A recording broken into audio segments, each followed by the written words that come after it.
Okay, a few things for today. One is, well, let me go make a list of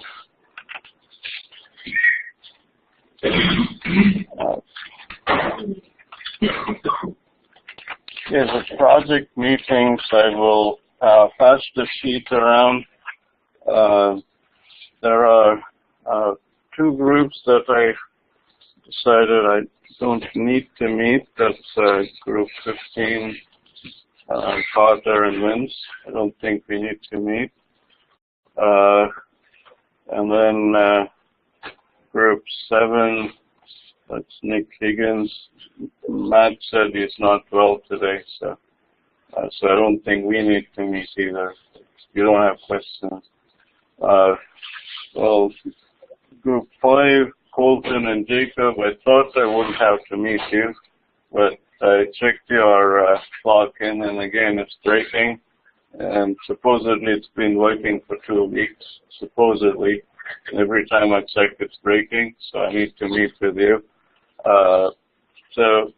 Anyways, the other group that was borderline in terms of meeting was Group 10, Kevin, Jonathan, Timur.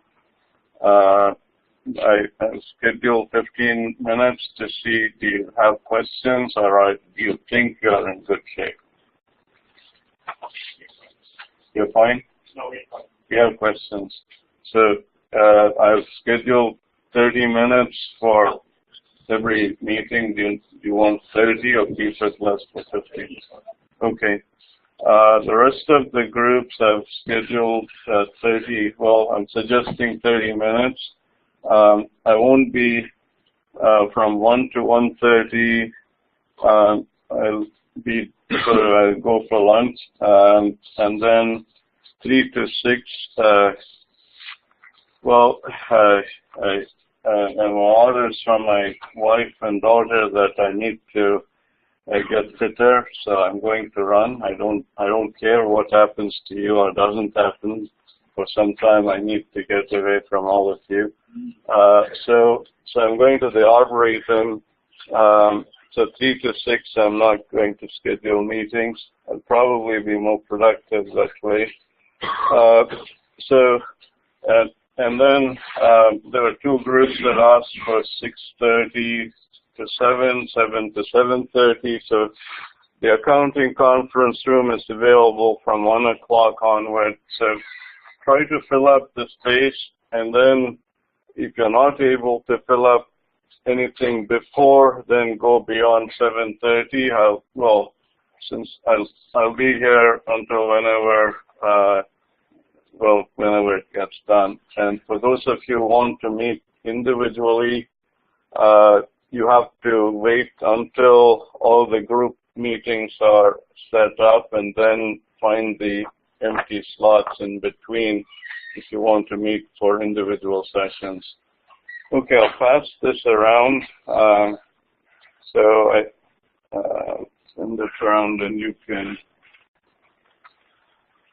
set up a time. As I said, I try to fill up as many of the slots earlier as possible before you go to the late slots, but it's going to be inevitable that I go up to probably 9, 10 or later. And the individual questions, I would suggest, if you can, to come. I'll find out what the last meeting is, and maybe if there are 3, 4, 5 of you, all of you can come at the same time, maybe at midnight or so, and go over it's the whatever time that the group meetings end. Immediately after that, I can do the individual meetings. Otherwise, if there are gaps in between, I'll do that. Anyways, that's as far as the project and individual meetings. So that's the main thing for today. Well, today and into Thursday, hopefully. If you still have questions, then I'll address them on Thursday.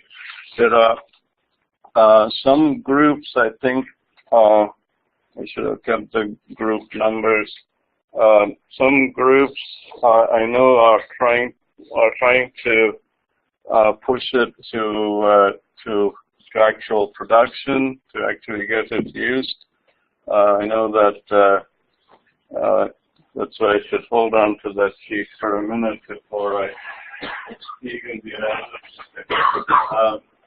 So group 1, you certainly will continue, right? Okay, so even if you don't release it, hopefully you have it prototype now, but since you are in this study, you may not, I don't know what the area that's trying to bring the Morgantown area. Okay. And we plan on releasing this, right? So there are some tweaks that we might need to make. I don't like those of you who want to release it. I'm going to one of the used to work at Plus Consulting. He was the main the person who released all their software, Max Mora. He said he can give some pointers, so maybe I'll set up a session, maybe through, I don't know when, but or I'll record it on eCampus and make it available.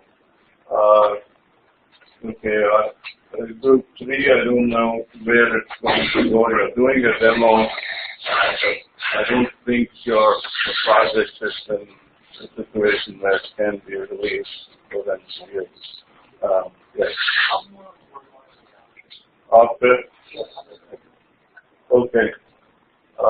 Group 4, it's your plan to demo it to the required stations.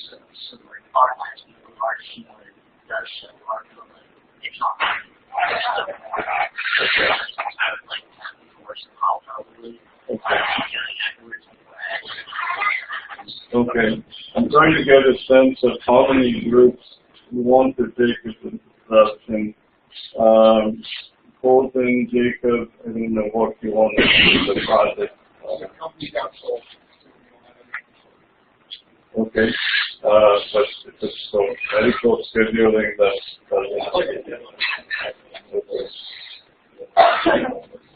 Okay. Group 6, I'm assuming that you want to release it. Okay. Group 7, Nick, you said you're going to work with the schools. Okay. Group 8, I'm assuming you want the demo version to. Okay. Group 9, just the same, you want to release it, right? Group 10, I don't know what CEIP's interest is in Cassini, so not yet. So you have to speak to some of these and read some of these. Group 11, Andrew is not here as usual, so they don't know what, okay. Group 12, Matt, which is appearing regularly, so, okay, so what's your plan? I think I just wanted to read it to work on it. Okay. I just wanted to read it to the database. Okay. Group 4, false plan. Okay. And group 15, since you're afraid of offending your boss, right? So, well, you should never be afraid of it. Well, the issue is if you want to become like me, you should not be afraid of offending your boss. But you probably don't want to be like me. You want to be wealthy, successful, well-known, right? Okay. So let me pass this around and okay. One thing that I thought, please fill that out. And so, since many of you, I wish I had set up that meeting with Max to come down here. Maybe I'll ask him if he can talk to us online. The other issue that, well, I wanted to discuss some of the UI concepts that I've posted, and one other concept I want to introduce. I want to introduce or discuss some unit testing, and as I said, group 4, right, has done the most interesting and most comprehensive unit testing. So I might pull up your project. Hopefully it doesn't break while we are discussing or demoing it. Okay, we'll come to that later. But that's a concept that all of you should know. And finally, what's the final exam? I believe it's next Tuesday, so it's essentially like a week.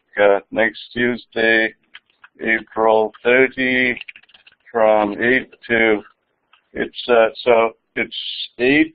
I've asked Henry, the lab admin, to open by 7:45, and I'll probably give time until 10:15 or so.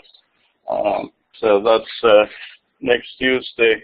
And the project itself will be, as I said, that you can, obviously it's online, so there's no real deadline, but the project I will get, or I will sync on my system noon Monday, April 29. So if you choose to, you can stop much earlier, but hopefully you'll push whatever the concepts are until they are at a reasonable point. One thing that I did want to do before I continued, the course evaluation, you should have gotten an email. I was wondering if I should do it today or on Thursday. I'll give you, well, what time is it? 8:44. It's obviously online. You can do it any time, but I'll give you about, how much time do you need? 5-10 minutes? How long does it take? 10? Okay. I'll give you about 10 minutes to just work through this. The main thing, at least as far as I'm concerned, what I would like to know is what worked, what didn't, and obviously this will vary. So what worked, you want to basically keep that. What didn't, maybe change or remove. So I guess those are the main things. And maybe I guess the other is what you would have liked to have seen. I don't know whether that's different. It might be more add maybe. So okay, so this would have been what you would have liked to see. Okay, I'll just step out for about I guess until 8:55 or so, and then I'll come back in.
Anyway, the reason I give some time and pause is otherwise our response rates are quite tend to be on the lower side. So hopefully.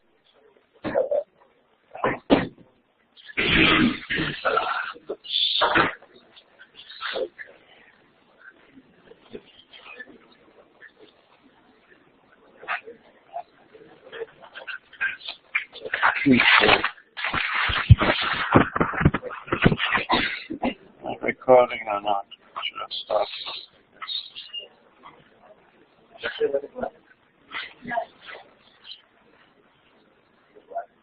Okay, let me get into discussing some of the UI.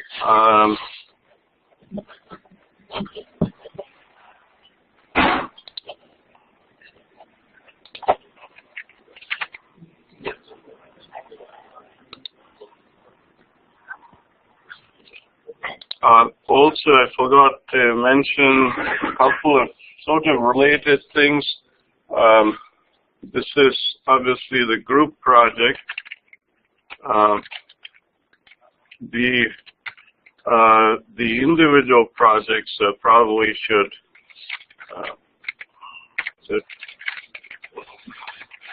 The individual project.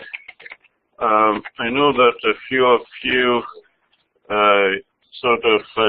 Well, some of you keep up as we are going through a discussion. Others have said that you sort of try to follow along with the concept and then get the pieces together. So I am going to have you submit the individual project, but initially I was going to have you submit it immediately after Thursday's class. But then I thought, okay, some of you said you might tend to review or look at the material, so I'll give you a little more time until Friday if you're obviously done by end of next class. So whatever you submit is whatever we do until next class. But I'll give until Friday noon. That's what, April 26th. This is, you have to submit it as an eCampus assignment. So it will, so it's basically everything you've done, I guess, entire semester and what you did also last semester.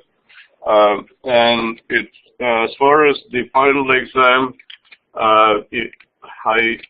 I'm looking at usually, well, I have three different options, and one of them is I will have you continue adding the piece to this project. The benefit of this is that using this is you don't have to think as much about all the requirements because you've been working on. Of course, I'll give you some requirement that you have not worked on. But the other part is I want to see if you can bring all the pieces of starting your migration, setting up your like a class diagram and so on. So that, and for that, basically bring aspects of 450 and 452 together. So I might give an entirely different application. Or I might take one piece of this and ask you to start an entire new project. So, as I said, I'm not yet fully decided on it. But so that is one of the reasons you should have this fully functioning, right? So if you don't have it functioning, I don't know what you can submit for a final exam. So make sure you are having this functioning. And as I said, I've said multiple times, make sure you don't have build errors. That's one thing that by now you should know how to avoid. Okay. And building up your application, build it one step at a time. Okay, let me get to some of the parts of the UI aspects that I wanted to discuss. I have not yet gone through all the projects. I've just looked at a few. How many have implemented the Morris chart or charts? Let's see. Emily, Nick, anyone else? No one else? Okay, I'll make it mandatory. You have to have at least one Morris chart in your project, whether it's a line or. Okay, Emily, you said you use some other type of chart. A bar chart, or is it pretty much the same? What did you have to change? Did you just have to say it's a bar? Okay. So I want you to explore, experiment, and see what one of the things that as I'm exploring the UI aspect, there are a lot of libraries that are available, and I'll discuss some of it today.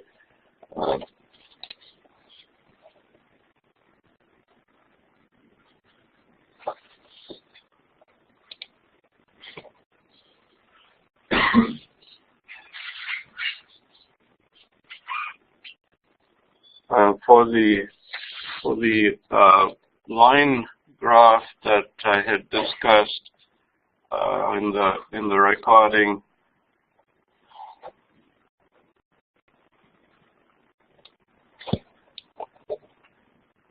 okay, the simplest thing was to if you started with the JavaScript for the nested DDLs. So if you start here,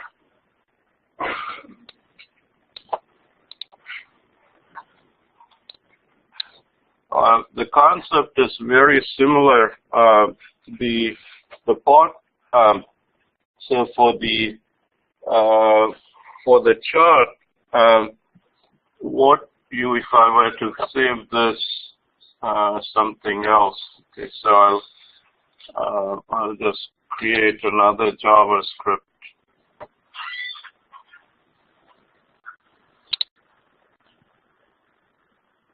So under the JS folder, this is, I presume by now you're familiar, www.root. This is for cascading style sheets. And did anyone have a chance to look at Dane's discussion? Other than, I guess the page was there. That was, and Keegan, you were there that day, right? You wasn't there? Brody was there. Okay, I couldn't see Brody behind. So, okay. Anyway, so group 6, you have the CSS with what is the CSS you're using? What's that called? I'm forgetting. Pardon? What CSS? What's the library that you use for CSS? I'm drawing a blank on the name. Starts with a B. Bootstrap. Yeah. So you need to bring in the Bootstrap library, which is already actually brought in. So just open that library tag, so you can see the distribution here. So it's basically Bootstrap is mainly CSS and some JavaScript. So that's what Dane went through. He spent about an hour. I posted it on the eCampus site. Okay, what I was going to do is just maybe quickly go through this with, like, I already have this courses enrollment chart, so but I'll just show you very quickly. I'll just add a new JavaScript file. Now just call it chart. This is Morris chart and .js. I just want to go through some basic stuff, which, as I said, I didn't have a chance to sort of go line by line. I sent you a PDF.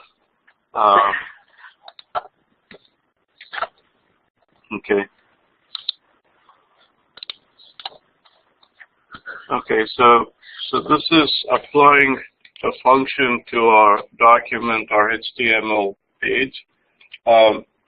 With the nested DDL, we said we are taking something that was the value that was selected from the department drop-down list, and we wanted to act when there was a change in the value of the drop-down list. Is that relevant for us with the chart? We don't have a drop-down list. The chart comes about when, in this case, whenever we are on the dashboard or the home page. So it's not triggered by some user action. So this is not there. Okay, so if I need to be a little careful with these. There are some other editing environments which are better. I've been exploring a little bit. There is a editor called it's called Atom. Atom editor. It's a free editor, which if you're working with CSS, HTML, I find this actually much cleaner. So, and it's open source and free, so you could install it. The other tool that is used in UI development is Chrome. And I think other browsers offer this as well. So if you go to more tools and go to developer tools, you can see the actual CSS and you can run commands off of the console, and then you can see how the network communication, there's a lot that you can see through, especially Chrome. So so that's another resource that you could use as you're working with CSS, JavaScript, if you want to get into that. Okay. So anyway, so I want to make sure that wherever this closes. Okay. So if I don't want this entire part, I need to make sure that whatever is open there, I delete the closing part as well. Otherwise, it's going to complain. And the other thing that I'm not doing is I'm not generating a list here. Instead, what I'm looking at is just generating the data to populate the chart, right? So why did I want this list here? For the drop-down list and for the checkboxes. Okay, Jacob.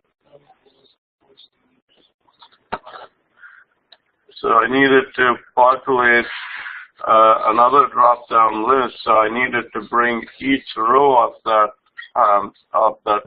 data.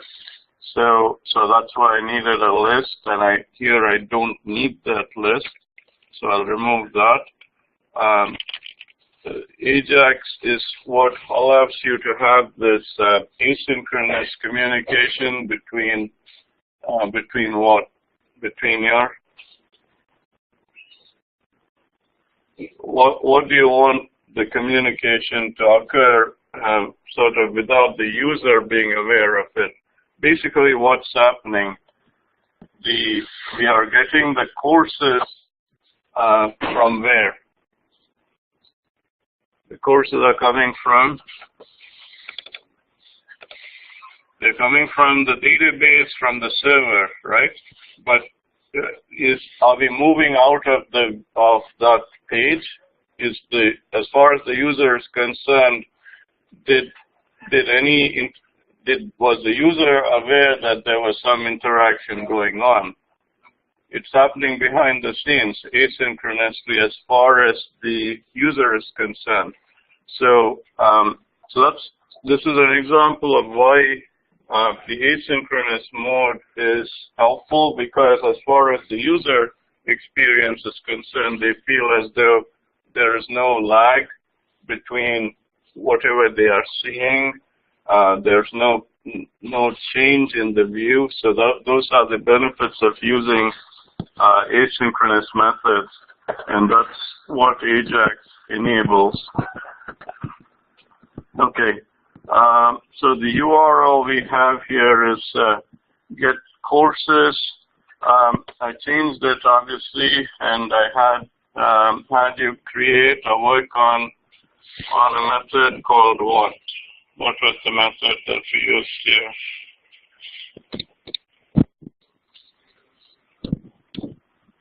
Okay, get courses data for chart, that's what I called it. And basically it had, instead of, well, it had course name, capacity, enrollment, so that this would be on the x-axis, and these were the values for the y-axis, okay? So we had this converted into JSON. This is one of the popular libraries, but I believe with .NET Core, they have some conversion that they do from a list to JSON as well. So if you want, you can explore that option. I'm finding that this works consistently, so I'm going with this. By the way, why do we have this prefix?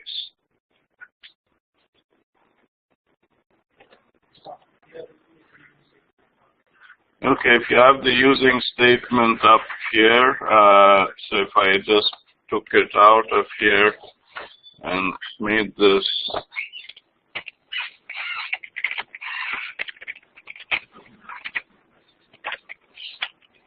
okay, so if I did that, I don't have to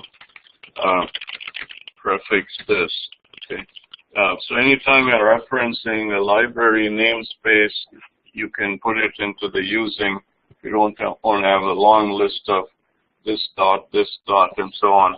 Okay, so this is the name of the method that generates the JSON. Okay, now one of the things that where is this Morris chart finally going to get called and used?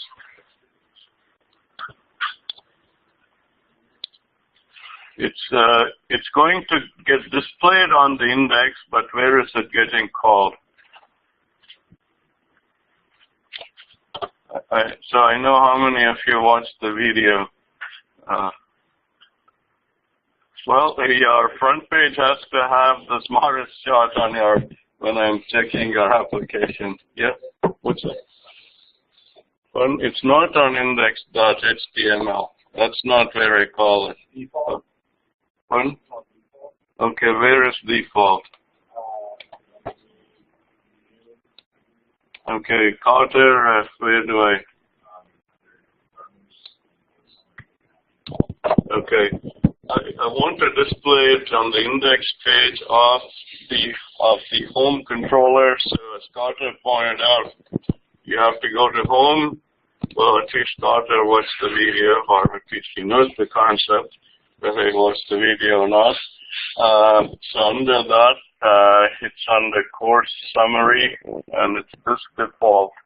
Okay, so this is where it's getting called, and then this in turn gets used in the index. Okay, so that's the sequence in which. So what's the implication for this? So in the previous case with nested. In the nested DDL, the place where the controller method that was using this this JavaScript method was on the same controller as where the method was located, get courses, right? But in the case of the Morris chart, where is the method located? It's on manual course or the course controller, but where is it getting used? In an entirely different location. It's actually going to the home controller. So what does that mean? So when we set up the URL, okay, we have to change the name of the method, but we also have to provide the entire path. Okay, the path is manual course / this. Okay, so that's something to keep in mind. And this also tells you that the source, the JavaScript, the JSON source, the data source, does it have to be from within your application? And the answer is clearly not. You can get the data from any place as long as it is what? The JSON format. The other formats, it's not going to render. Okay, so do you understand this until now? It's fairly straightforward, right? Okay, the next one is what? The data that you're receiving from the method, this particular method. Okay, so the previous case, department target was referring to what in the previous case?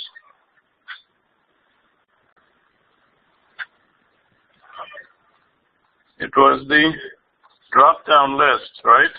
And we were getting the ID of the department so that we could generate the courses that belong to that department. In this case, what is the requirement for this method to do its work? Does it require any input parameter?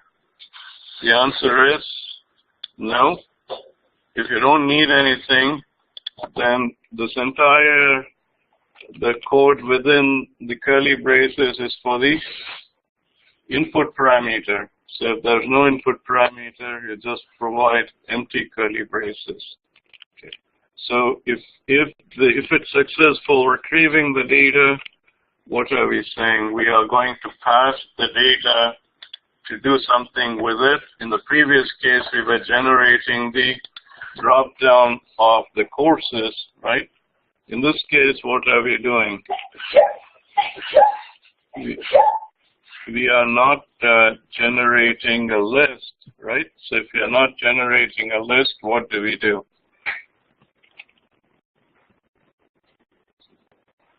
So, pardon? Even this, all of this, we can remove, actually all the way down here, I believe. Okay, so until, okay, so what did I do in the discussion? Yeah, Carter? Okay, I'm just going to send this data off to the whatever method I called it create. So create line chart is what like, and this one is a method. You can see it's sort of the IntelliSense picked it up. But this, where is this function? It's I created it in the other. So basically I'm sending this data that was received into this chart, and if I go to the JavaScript, Okay, right here, course enrollment. I could have put this function separately. So this function is like a method. It receives the data and then generates the chart. Okay.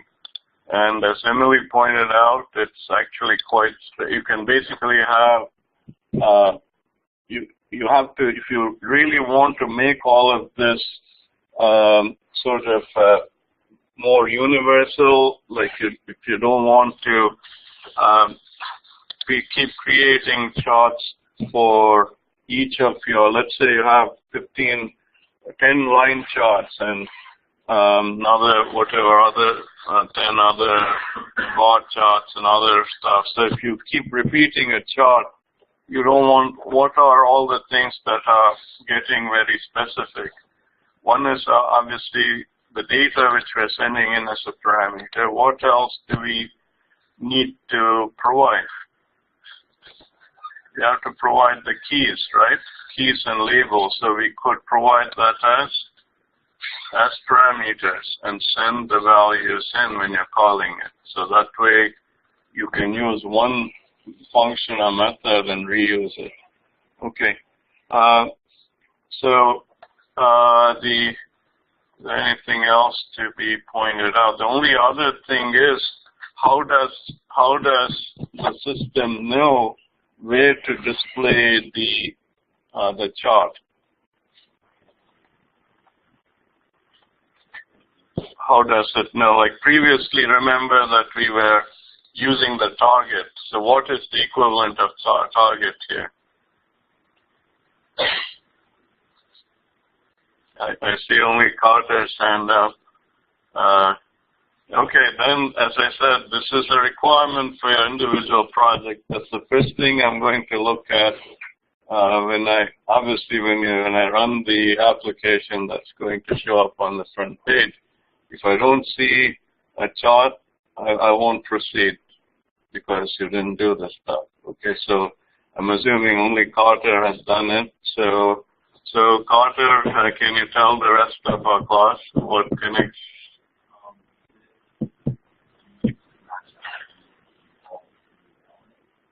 Yeah, the element, if you go to default, if you see the ID here, it says chart, and then if you go to Morris chart, let's see, there's right here, and the elements, so this is what makes the connection. Okay, so I'm going to stop with that. You can review the video and make sure you get this functioning. Okay, one last UI option that a few of you had wanted to explore. Let me make sure my build didn't break. So as far as the UI, we have explored this Morris chart, the drop-down list, the nested drop-down list, the checkbox, and I also had recorded how you could, let's see, where is that?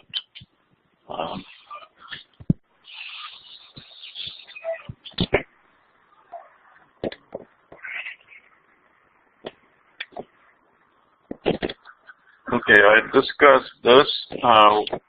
What was this doing here? How many of you know what this does? Some of you are looking at multiple updates, right? Group 1. Right? So you're having the, like whoever is doing the inventory. So you wanted to have multiple rows updated at once. Otherwise, they're updating, 500, 600 values one at a time. So one of the things you could do is use the drop-down list by category. So if there are 20 items in each category, so you have them choose that, and then you have a list of all of this show up, and then so you can combine multiple of the UI concepts we've been discussing. So I'm hoping that some of you your projects you're applying this. I think Austin, Jacob, what's your group number? You said you've used multiple of these drop-down lists, right? Yeah. Okay. Is there any other group that's applied these UI concepts? Emily said you used the Morris chart. Any other? Okay. One other concept that a few I remember Carter mentioning it, and also Jacob and Austin's group about having the autocomplete. So let's see if I can get through this discussion on autocomplete. Again, there are one of the things you have to be aware of are these libraries that are really very, very helpful. There are two libraries. I'll reference this. Hopefully, I'll get through the jQuery library. So this is one of the first free JavaScript libraries that sort of brought JavaScript back to life.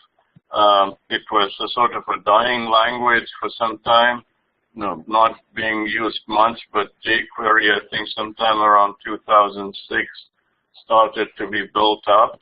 And then there is a version of it called jQuery UI.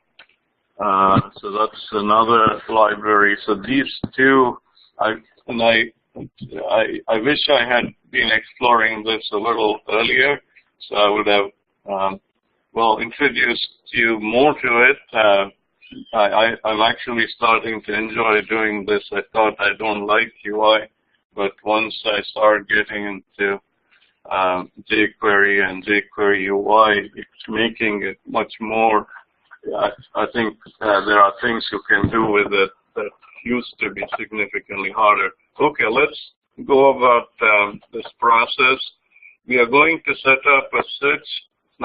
It's a search courses autocomplete. Okay, let's go about. Let's see, where do I start? Maybe I should. Since we are in JavaScript, let's see. There are going to be four. There's going to be the JavaScript. Then there's going to be the method that generates the JSON. So let me start with the method that generates the JSON.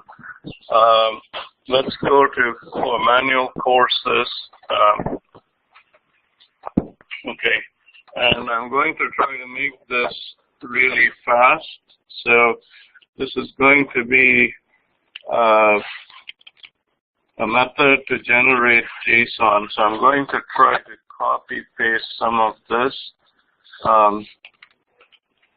So do all of you have this get? I guess you don't have get courses data for chart other than I guess Carter is the only one who's been answering my question. So how many of you have this method set up? Okay, 3, 4, 5.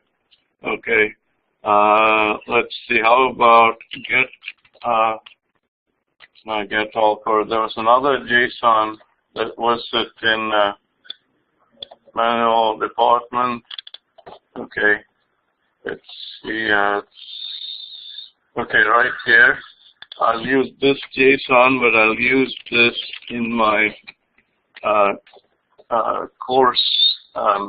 There's my manual course controller. So I'm basically copying this get courses in my manual course. I'll just put it directly below the constructor. I'll change this from get courses. Actually, this is get courses for autocomplete. So I'll just say get courses for autocomplete. And I don't need an ID, but instead the autocomplete, the user is going to start typing in letters of the course name. Okay, so one of the things, there are some conventions that are being used, and I found that term is sort of the convention used for autocomplete searches. Even the parameter name sometimes is very specific. If you're going to use jQuery, at least so far, in my experimentation, I found that if I change this to something else, it doesn't work sometimes.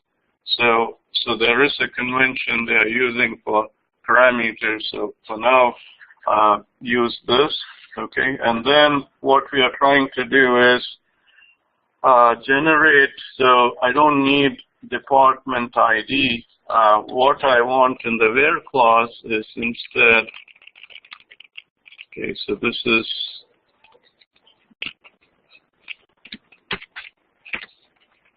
so what do I want this to be looking for? It is, I'm doing a search by course. It is course name that the user is providing, right, as input, okay? And then as they're typing in letters, I want the options to start popping up for the user to select. So I don't want to set it to equality, which means that happens only after the entire value is provided. So instead, I can use the method called starts with. So what should it start with?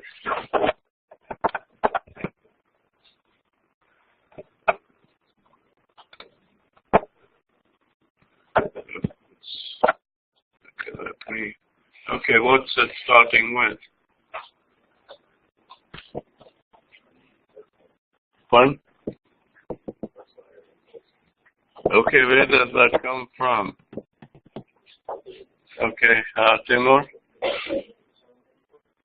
Very good. Term is the parameter. Very obvious, right? Good. Okay, so that's where it comes from. I don't know if I want to order it by something. Well, let's maybe it's helpful for the user, but I'm trying to think if there is, as the user is typing in, whether we'll, okay, order by course name, and here again, you have to be very specific. So there are two things that two things that the jQuery looks for autocomplete. One is a term called label. So the name has to be label. So I have to literally say label carries this value of the name. And then there is another, last time Leon had asked about name value pairs. So this is the name, okay, and this is the value that name carries with it. Okay. Similarly, label, so ID and label are specific terms that the jQuery looks for. Okay, so this is going to be our method, get courses for autocomplete. I'll just build a solution about a little more than 10 minutes. So let's see how much I'm able to proceed with this. So if you did run this now, you should be able to see one of the tests I would like for you to do each time you're setting up something for that's returning JSON is you should test this out. So how do you test this out, this particular method? I'll go to start. So still building. Okay. Okay. Debug, start without debugging.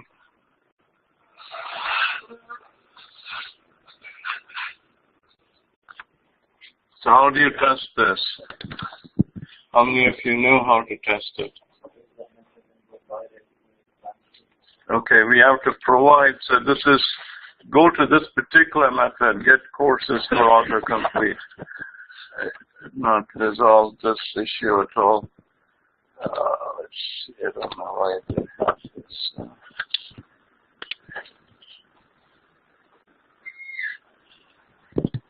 Gibbs IIS that runs it.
Something that's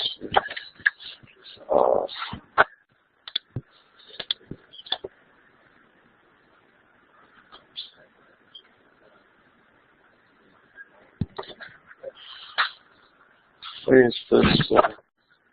I'm not able to connect at all. Let's see.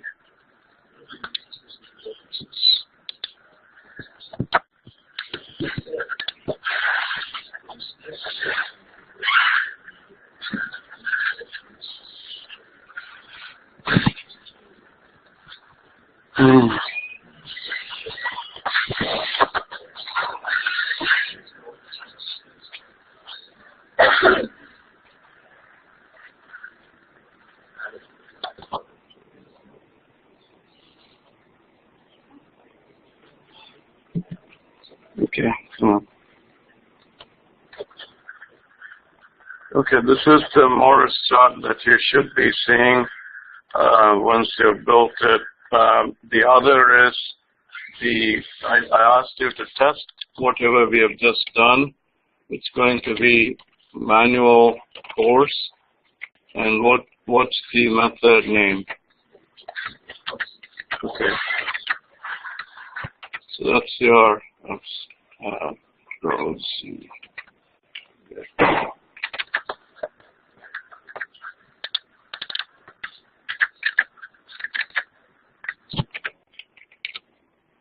Okay, so it's an empty JSON, so how do I get the values?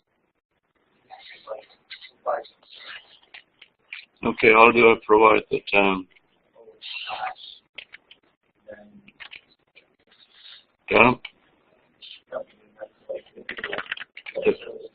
So what goes inside, so if I give like A or I is intermediate.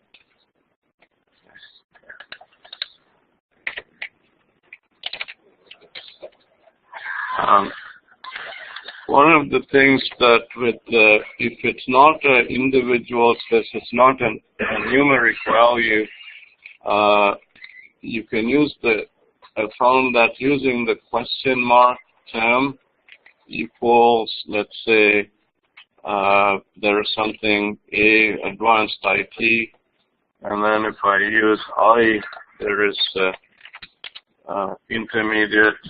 So basically, this is how you would test it. So it's harder to test JavaScript, or so at least you know it's working up to this point.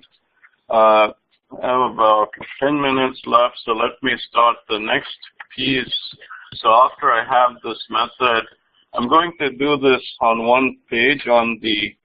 So let me just set up two methods right here, two controller methods. The first method is a get method, HTTP get, and I'll say I just want to return a simple view. So I'll say public action, it's, I guess, iAction result. It's the interface version. And I'll just say autocomplete. That's the name of the method. And I will return a simple view. Okay. The second version is the HTTP post. Public iAction result, autocomplete. So I'm using the same name, and well, this is going to be a post method, and I'll have a couple of parameters for this, so that I can, so whatever name and ID that the user selects. So I'll just say string course name and int course ID. Those are going to be the two parameters that I'm going to receive. And this is int here. And then the action result, I'll just redirect it to autocomplete. Return redirect to action. I'll just say autocomplete.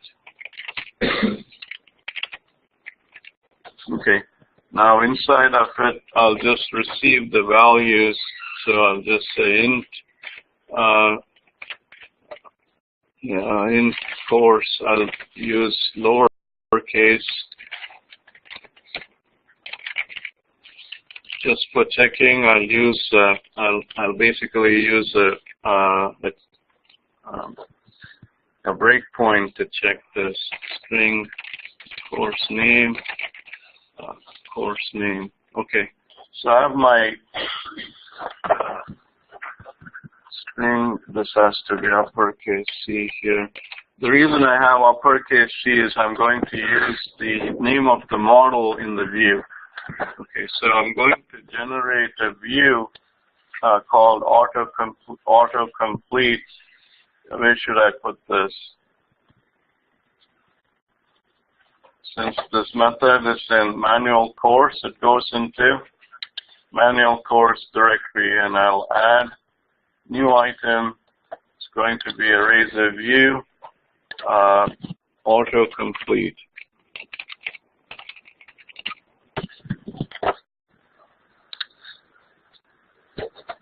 Okay, so let's see, I have only a few minutes left in this. Okay, so I'm going to bring in the model, which is model course. Okay, and then I have to have I have to set up my form. Say form ASP.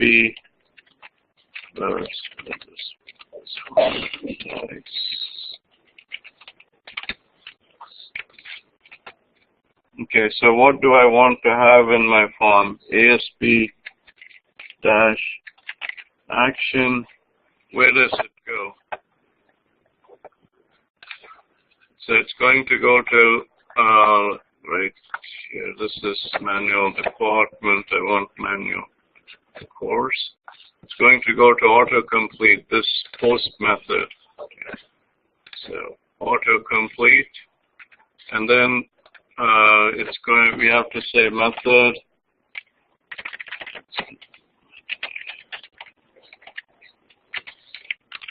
Okay.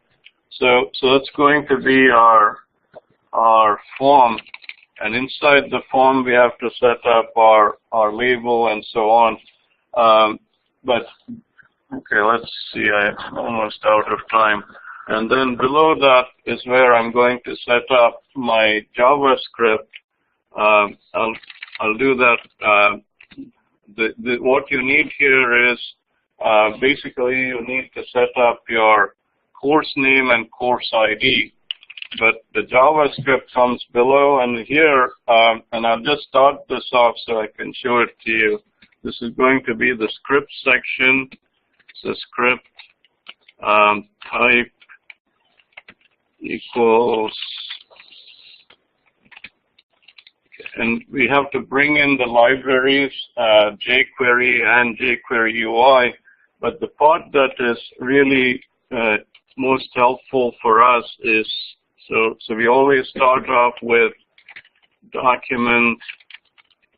As soon as the document is ready, we apply this function. So this syntax is pretty much what we have been reusing. So this comes all the way down to the very end. I have the semicolon here. Okay, I'll put a curly brace. So that this.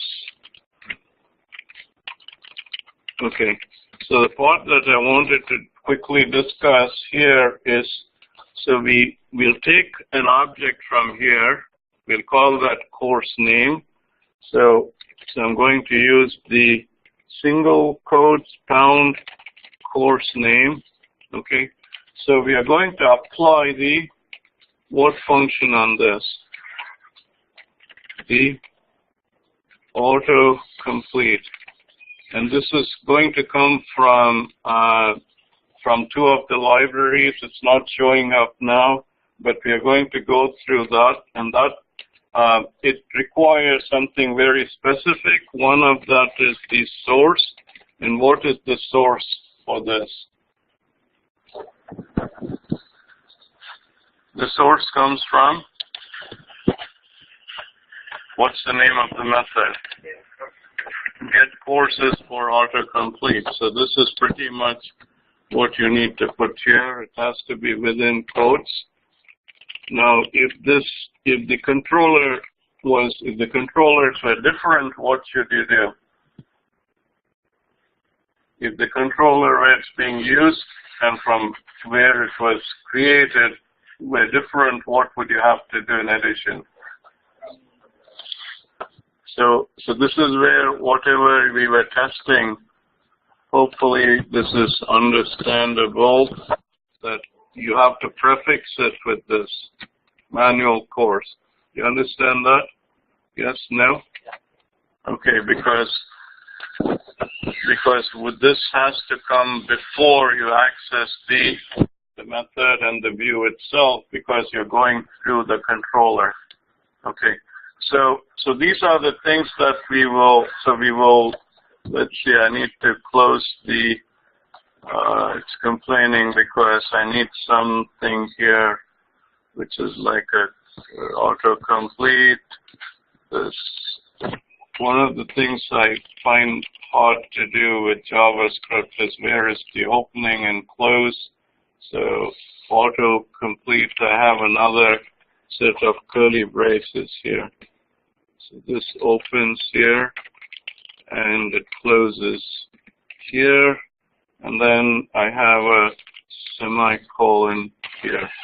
Okay, so we will discuss this and complete it beginning of next class, and or maybe I'll even just complete it quickly. Does anyone plan on using this autocomplete functionality? Okay, a couple of you. So what I'll do is I'll finish recording the session, take another 10-15 minutes, and beginning of next class I'll again review it for, okay, I'll stop.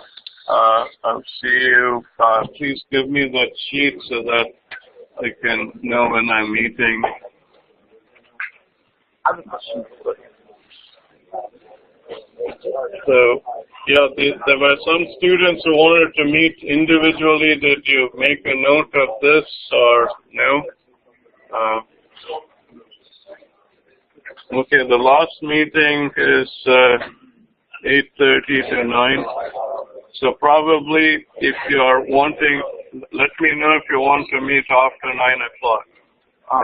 I'll probably want to meet with you. Okay. I have a real quick question too. So online, when I do the checkbox list, it goes through and it catches that like first section, but then it like doesn't recognize the change and goes immediately to data not received. That error message.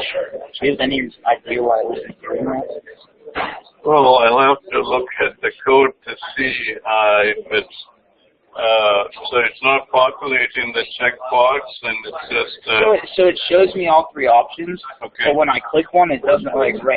I think the problem is it's not recognizing that I'm clicking it, so it goes immediately from that. Like it just gets that middle part and goes immediately to that error message that says data not received.